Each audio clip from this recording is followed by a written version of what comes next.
Sahabat-sahabat Kristus, suatu sukacita besar di surga kita dapat berjumpa dalam saat teduh hari ini.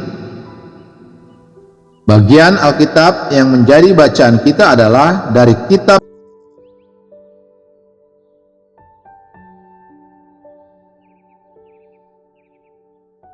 Orang Israel diperingatkan supaya taat dan bersyukur. Maka sekarang, hai orang Israel, apakah yang dimintakan daripadamu oleh Tuhan Allahmu? Selain dari takut akan Tuhan Allahmu, hidup menurut segala jalan yang ditunjukkannya, mengasihi Dia, beribadah kepada Tuhan Allahmu dengan segenap hatimu dan dengan segenap jiwamu, berpegang pada perintah dan ketetapan Tuhan yang kusampaikan kepadamu pada hari ini, supaya baik keadaanmu.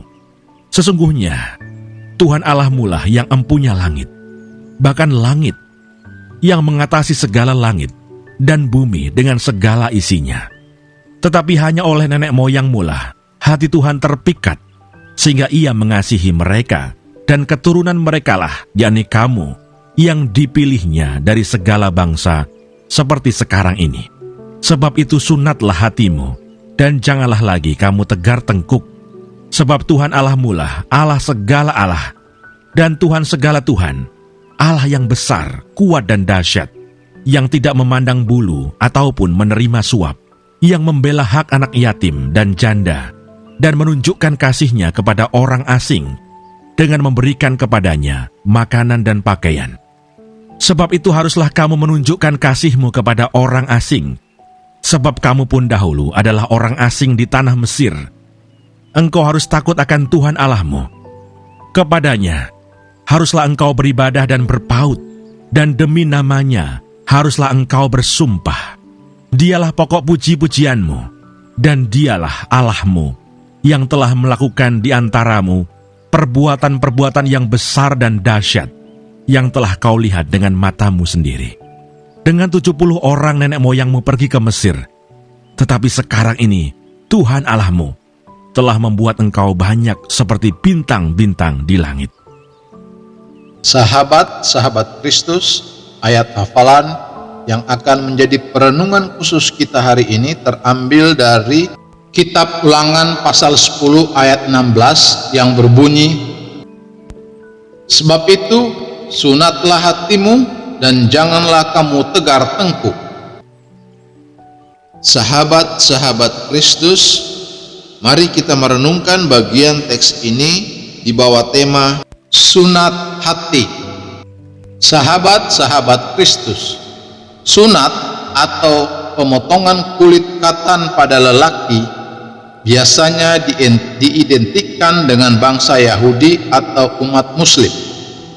Namun, penelitian mencatat bahwa praktik sunat ternyata dijumpai di antara berbagai bangsa dan sudah ada di Indonesia jauh sebelum pengaruh Islam masuk.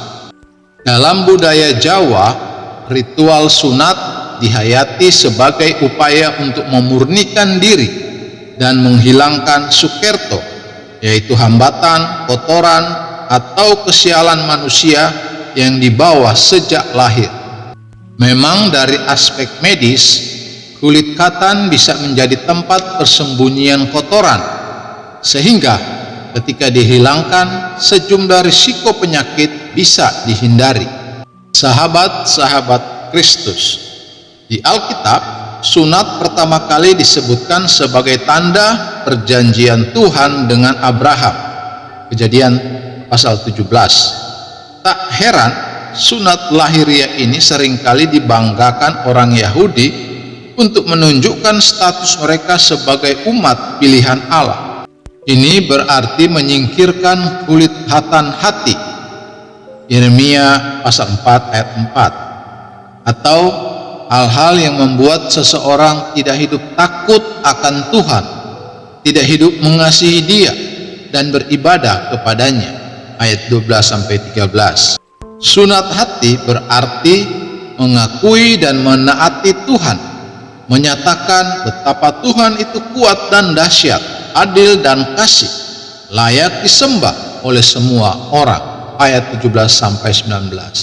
Secara lahiriah, mungkin kita menunjukkan berbagai indikasi sebagai pengikut Kristus, pergi ke gereja, membaca Alkitab, rajin berbuat baik.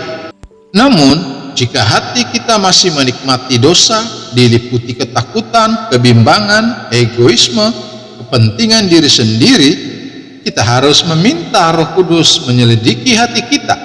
Adakah kita sudah bersunat hati seperti yang Tuhan inginkan? Sahabat-sahabat Kristus, ingatlah, entah kita bersunat secara lahiriah atau tidak, Tuhan menghendaki kita bersunat hati. Terpujilah Kristus, haleluya. Tuhan memberkati dan menyertai kita semua. Amin.